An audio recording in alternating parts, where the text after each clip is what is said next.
In August 1941, the Allies launched Operation Dervish.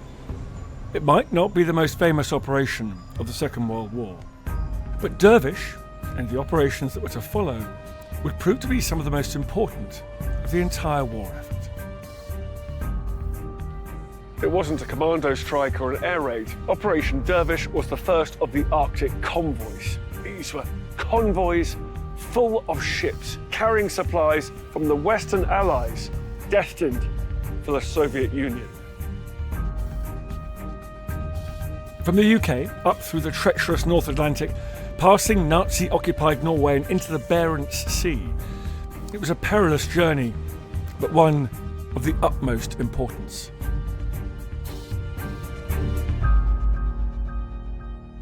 The Arctic convoys were vast logistical operations involving huge amounts of international cooperation. These ships kept a vital lifeline to the Soviet Union open, allowing supplies to flow in and keep up the fight against Hitler on the Eastern Front. 1,400 ships in 78 convoys, carrying those supplies that would bolster the Soviet war effort and bring Britain a hope that victory was on the way.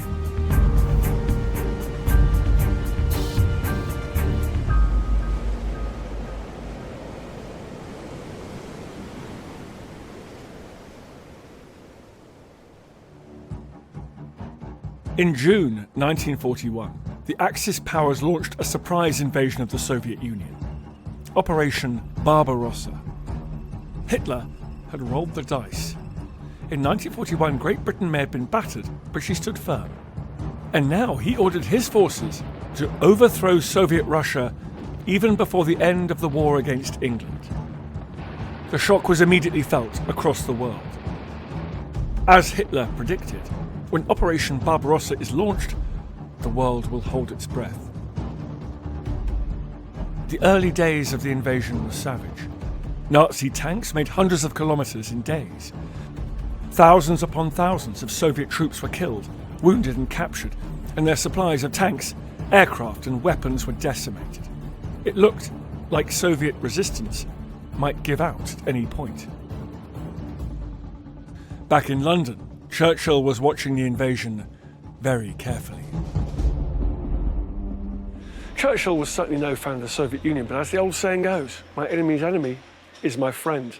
And that's why on the 7th of July, Churchill issued this note to Stalin. He stated that he had a desire for mutual aid and support against Hitler.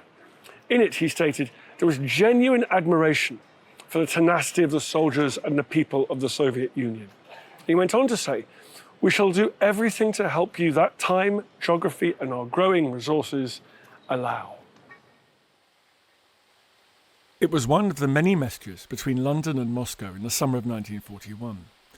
Messages that discussed the ability of the UK and the USSR to support each other in their time of desperate need. I've come to meet Dr. Will Butler at the National Archives, who can show me some of these amazing early communiques. Well, what's the British government archives tell us about what was going on between Churchill and Stalin? Well, they tell us an awful lot, actually, about their relationship, about what both British representatives and Soviet representatives are trying to do for one another immediately after the Nazi invasion of the Soviet Union in June 1941. And they give us an awful lot of detail about some of the specifics and what that might mean for the future relationship between Britain and the Soviet Union. Brilliant, let's have a look. So what we have here is a set of communiques, correspondence really between the Foreign Office and Moscow, and then also some personal telegrams between Stalin and Churchill. And the first one of these telegrams is dated the 24th of June, immediately after the German invasion of the Soviet Union. And already they are talking about mutual arrangements for assistance, particularly what Britain can do in what is an incredibly trying time for the Soviet Union to provide assistance to it. There's discussions about whether they're going to have a political agreement, cooperation, and here's Stalin apparently is reporting back that they want the maximum possible economic support and obviously military support as well. Yeah, that makes it very clear. I mean, the ambassador said his government was glad to accept our suggestion that we should send military and economic missions to Russia. So, it's from the beginning, they're obviously quite keen to get any help they can. Absolutely, and they're very keen early on to formalise some sort of relationship. The Soviet Union, and Stalin in particular, is incredibly keen to ensure that some sort of arrangement is made for the Soviet Union to also provide assistance to Britain in some way, in any way that it can. But, ultimately, they're united in their common enemy at this point, and that's where a lot of this comes from. They call it an era of collaboration. Absolutely. And that's straight from the off. It's remarkable. These two powers that were quite hostile to each other only weeks before, suddenly. Absolutely. Right, so how does that relationship progress? So even as early then as the 29th of June, only a few days later, the representatives of both sides are starting to talk about some specifics, particularly from a military point of view. And Russia almost provides a list of requirements militarily. List, yeah. It is a shopping list. So, in particular, this relates to aircraft. That's what they're really keen to obtain in some way, whatever that might be. Because their Air Force was devastated in the opening days of Operation Barbarossa, wasn't it? Absolutely, absolutely. So, and they're asking for huge numbers here. 3,000 fighter aircraft, 3,000 bombers.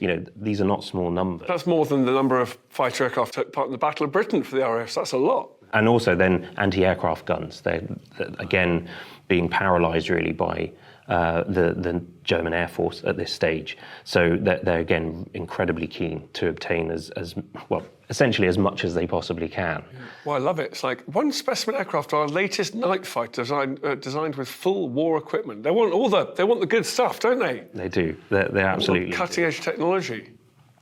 And it's not just then about the military side of things. Raw materials are a massive part of what Britain can contribute to the Soviet Union. So we have here on the 31st of July another communication between Churchill and Stalin, and he starts talking about specifics. So in particular, how Britain might supply rubber to the Soviet Union. The Soviets, Stalin in particular, talks a lot about that, how that is the raw material which they're missing, which they need in large quantities, and Britain is able and happy to provide that as best as they can as well. Churchill doing the classic power move there. Following my personal intervention, arrangements now complete for the dispatch of 10,000 tons of rubber from this country to one of your northern ports. There we go, there's the Arctic convoys. British ships carrying this rubber and certain other supplies will be loaded within a week. Then 10 days will sail to one of your northern ports as soon as the Admiralty can arrange convoy. There we go. There's your Arctic convoy coming in. It's like he's desperately trying to show Stalin that he's doing everything he possibly can. And realistically, at this point in the war, it's really the limit to what Britain can actually provide from this point of view. Well, there we go. Well, thanks very much, Will. No problem at all. That was fascinating. These documents chart the first steps towards a plan to supply the Soviet Union with the war material they desperately needed. But exactly how they could do it still needed to be decided. The obstacles facing Churchill and Stalin were as large as they were obvious. In the summer of 1941, the Axis powers controlled the vast majority of the continent of Europe, basically all the territory between the UK and the Soviet Union. Therefore, no supplies were coming across by land. This also ruled out sending them by air, even if planes had had the heavy lift capability to take the sheer number of supplies needed. There was no way that aircraft would be able to fly across this Axis-dominated airspace without taking ridiculously high losses. That left taking things by ship. Now, there are a few options for that. The first option is leaving the UK, coming down the Atlantic coast of Europe, into the Mediterranean, going via Malta, the Suez Canal, round to the Persian Gulf, up through Iran, overland through the Caucasus and into the heart of the Soviet Union. Another way would be to do that route, but go even longer down around the southern tip of Africa into the Indian Ocean and that way into the Persian Gulf. Option 3, the longest of all, would be to send ships across the Atlantic, through the Panama Canal, right across the Pacific. This is before the Pacific War is broken out, it's before Pearl Harbor, and to the Asian coast of the Soviet Union, where supplies could then be brought across the Trans-Siberian Railroad to where the supplies were needed, where the fighting was around here. The last option was short and direct. British convoys could go out here into the Arctic Ocean, around the top of occupied Norway, and into the Soviet port of Murmansk, right on the northern tip of the Soviet Union, or the port of Archangel here. Whichever way they chose, they would be presented with some serious difficulties.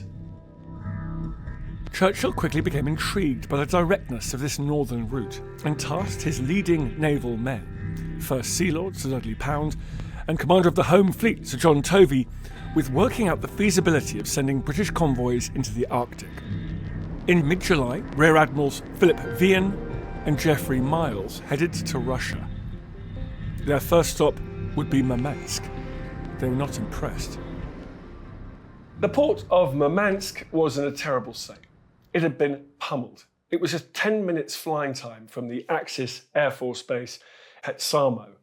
The civilian population had been evacuated, the shore facilities had been smashed, there weren't enough cranes and they weren't heavy enough to deal with the huge volume of supplies that Stalin was demanding. As well as all that, the Finns, fighting alongside the Germans, were trying to push into northern Russia here to seize the rich natural resources. And on top of it all, Murmansk was only connected to the rest of the Soviet Union by this train line that ran down here through Leningrad, which was itself a key target of Operation Barbarossa. The other alternative was the port of Archangel. This had one great advantage. It was further from German bomber bases, so it hadn't been as badly damaged, but its port facility still needed a lot of work if it was going to deal with the amount of supplies that were expected. But there was a key downside. It was 400 miles further by sea than Murmansk. Now that meant 2 extra days for these big old lumbering cargo ships. Another key disadvantage was that ships had to pass through this very narrow channel into the White Sea.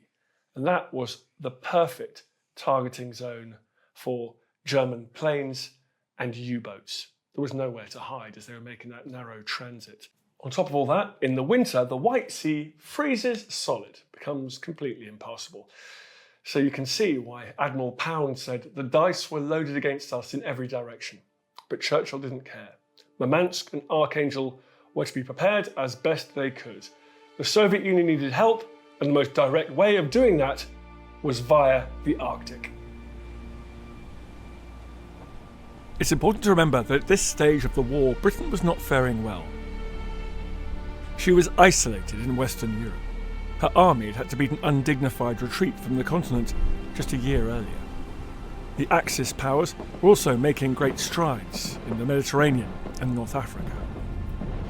The USA was yet to enter the war officially, and despite Stalin's insistence on the opening of a new front to divert Axis forces away from the Soviet Union, Britain was in no position to launch an assault on Hitler's Festung Europa. It meant a convoy of goods to the USSR was imperative. It ensured the Soviets could continue to fight, but also showed Stalin that the UK was trying to help in whatever way she could, at some cost to herself. There were massive logistical issues associated with the Arctic convoys, and an additional burden placed on the already strained shoulders of the Royal and Merchant Navies. Churchill gave it the green light.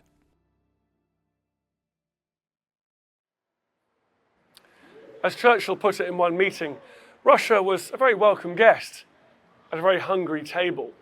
Britain was also desperate for resources. It needed to replace all the aircraft it had lost, for example, during the Battle of Britain and other operations. It also had to find replacements for the mountain of vehicles and ammunition that had been abandoned during the retreat from Dunkirk the previous year. The Soviet Union couldn't just be allowed to absorb all Britain's resources. For this to work, for it to be sustainable, Churchill needed to have a chat with Roosevelt. The American president had signed off on the Lend-Lease program in early 1941. It supplied the UK with American-made planes, tanks and other material for war. It helped to bolster the British manufacturing industries that, although doing the best they could, were small and were under constant threat of bombing raids. However, with a new mouth to feed at the table, and one as voracious as the USSR, new quotas would have to be negotiated between the US and the UK to ensure that the new allies on either side of Europe were adequately provisioned. And of course, that the USA was happy with the eventual destination of their goods. On August the 15th, Churchill and Roosevelt issued a joint statement to Stalin. Here it is. We are at the moment cooperating to provide you with the very maximum of supplies you most urgently need. Already many shiploads have left our shores, and more will leave in the immediate future. We realise fully how vitally important the defeat of Hitlerism is the brave and steadfast resistance of the Soviet Union. And we therefore feel that we must not in any circumstances fail to act quickly and immediately in this matter on planning the programme for the future allocation of our joint resources. There was now a supply system in place. It looked like these convoys might actually work. And so it was that as that statement of joint cooperation was issued, the first of the Arctic convoys, codenamed Dervish, was steaming for the Russian port of Archangel. It left Liverpool on the 12th of August and was comprised of half a dozen old freighters supported by a handful of escort vessels. It wasn't perhaps the most impressive sight in the world, but it was the first trickle in what would become a flood of supplies to the Soviet Union during the war. On board were tons of wool, of rubber, of tin, nearly 50 Hurricane aircraft designed to intercept any German bombers that tried to attack the Soviet ports of Murmansk and Archangel. And of course, being Churchill, he always had an eye for the propaganda effect of everything, how it would play to the wider world. So on board there were also writers, journalists and artists to capture the moment.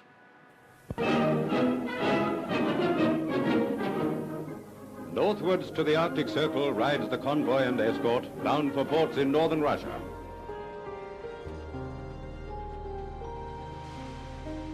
As Churchill had so shrewdly identified, it was the political aspect of the convoys that would have the greatest impact. In the UK, the men and women in factories knew their guns, planes and ammunition might be getting shipped to the Soviet Union to support their new allies in the fight against the enemy, rather than being stockpiled in the UK. It also demonstrated to the Soviets that they were not alone, and together the UK and the USSR could defeat the Nazis. To foster closer relations between the two countries, a propaganda campaign was launched right across the UK. And at its heart, obviously, were the Arctic convoys. There were posters like this one showing a valiant British fleet supported in the skies above by Soviet fighters. And then magazines, newspapers were given special access, splashing pictures of the Arctic convoys all across their front pages like this one here. There was even an exhibition curated called Comrades in Arms, pictures of the Soviets at war. And in it there were various images of Soviet service personnel in their hour of need, and a big image of Churchill and Stalin as brothers in arms. Despite the scepticism surrounding the convoy, Dervish made it to Archangel on the 31st of August 1941, fully intact. The success of Dervish spurred on the Navy to continue this convoy route. In the last months of 1941, a further 9 convoys, now codenamed PQ after the man in charge of the early planning, PQ Edwards, departed the UK, bound for the USSR. By the end of the year, 250,000 tons of supplies had reached Russia. Of the 57 supply ships that had been sent eastbound, only 1 had been lost. It was a huge boost to the fledgling UK-USSR alliance. But as 1941 turned to 1942, the sailing of the Arctic convoys wouldn't be quite as smooth.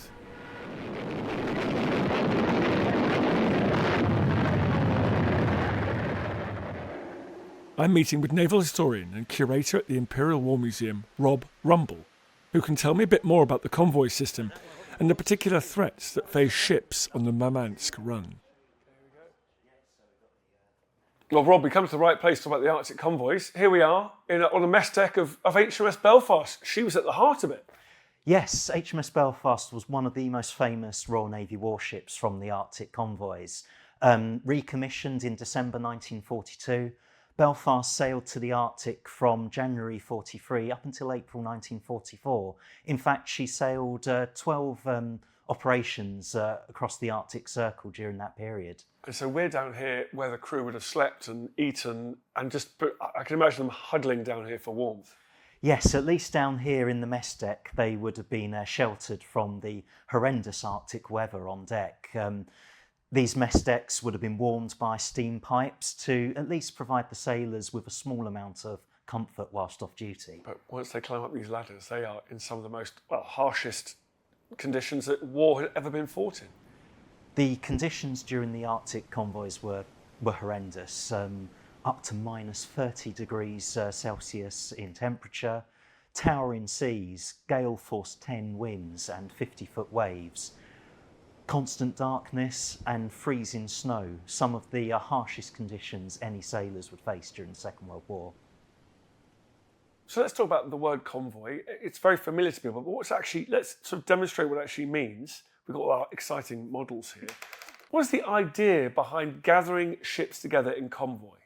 Well, at first it would seem counterintuitive to have all of your ships in one place where the enemy could attack them all in one go. But the convoy system was remarkably successful. How it worked is a convoy of 20 to 50 merchant ships. So these little ones can be merchant ships, even though it's not appropriate because they're warships. But they're not armed. They've got no particular weaponry on board. Not much. They're very slow, or relatively slow, only sailing at about 8 to 10 knots, which is about 9 to 11 miles per hour, filled to the hold with supplies for the Soviet war effort. So tanks, aircraft, machine parts, ammunition, even railway locomotives chained to the decks. When they were together in formation in convoy, that meant you could have an escort screen of warships in close proximity to the convoy at all times. Now, these escort ships, destroyers, corvettes and the like, would have been armed with 4-inch guns, 4 inches being the diameter of the gun barrel bore, depth charges, anti-aircraft guns, and by the time of the Arctic convoys were equipped with ASDIC, which is better known as sonar today, to detect enemy submarines. So we've got these anachronistic aircraft here, so please don't send any letters to us. But so enemies would have tried to use air and surface ships, E-boats, small and bigger surface ships, and then submarines. We don't have any submarines, but let's use one of these little things here. So all different ways of attacking this convoy. Indeed, and it was the job of the escort vessels to detect the enemy and to then engage them before they could launch attacks on the merchant ships. So you mentioned the Germans here trying to interdict this flow of supplies. How seriously did they take it? Well, how much of an effort was it for them? Well, at first the Arctic convoys were relatively small in number, but they soon increased in frequency. By September 1941, Hitler himself was concerned about the flow of supplies from the Western Allies to the Soviet Union, and he issued Führer Order 36, ordering German armed forces within Scandinavia to focus on attacking the Arctic convoys as they sailed around the Norwegian coast. The interesting about these Arctic convoys is even more than the convoys going back and forth across the Atlantic to Canada and the US. You're passing a lot of enemy-held territory. The geography is not good, is it? No, the Germans at this stage of the war occupied the Norwegian coast, and from major bases such as Alpenfjord, the German surface fleet could sally forth and cause significant damage to the convoys. but similar to the Battle of the Atlantic, the U-boat threat was the most serious to the convoys. U-boats sailing from the Norwegian coast could lie in wait and torpedo any unsuspecting merchant ships. It's worth remembering that because of the horrendous weather, there was always a danger of convoys being broken up in the darkness and in the storms. So the U-boat threat was a very serious one. So we've got these convoys, particularly in the winter. Presumably there's pack ice. It's not just terrible weather and snow. I mean, it's actual. Can they always get through to Murmansk? Well, Murmansk was the only Russian port to be open and free of ice all year due to the Atlantic drift currents, which kept the ice at bay. But you're right, further north, there was pack ice completely blocking access to the seas north of the Norwegian coast. So the convoys had to sail much further south than comfortable to be free from the ice. However, that meant that they were in closer range to German forces sailing or flying out of Norway. As the Arctic winter led into spring, the ice started to break up. So another hazard that the ships had to deal with were icebergs. And there are accounts of sailors sleeping in messes within the forward sections of their ships, being kept awake by the thud of icebergs as the ship sailed through them. Banging on the hull. That's it exactly, yes. Crikey. And what was the effect on Belfast and these other ships? Was that environment really, really difficult? And did Belfast have to go in for regular refits? Yes, the biggest problem they had was ice forming on the superstructure and on the mechanisms. If you imagine the spray of the water hitting the freezing steel of the ships, gun turrets froze up, gun barrels froze up, and the crew during the short Arctic day were all employed on trying to break off the ice. Regular refits were required, but these weren't always possible sailing between Britain and Soviet Russia. So when Belfast was taken off the Arctic convoys from April 1944 onwards, she received a welcome refit ready for further operations in the war. I mean, her crew must have been quite happy to stop doing that. Yes, the shore leave afforded when Belfast went back into refit was most welcome. Belfast was refitted at Rosyth in Scotland, so shore leave to Edinburgh was very popular with the crew to finally see their families and go and see a film or a show. And maybe go to the pub. I think many of them stayed there for most of their leave, yes. For the rest of the war, these Arctic convoys kept plying the northern route, departing from Liverpool, the Clyde, and Loch Ewe. But it wasn't just the men on the ships who made these convoys possible. Hundreds of British specialists were sent to Murmansk and Archangel in order to get the port facilities ready to accept the volume of supplies needed. Meanwhile, the Soviet defenders of Murmansk and the areas surrounding fought a brilliant and desperate defence in spite of the overwhelming odds against them. They kept the city free and allowed the port to be used.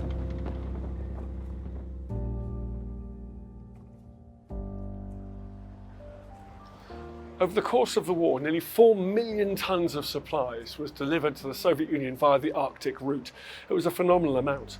What's all too often forgotten are the stories of the men who had to take it there. The men who had to go on what Winston Churchill described as the worst journey in the world.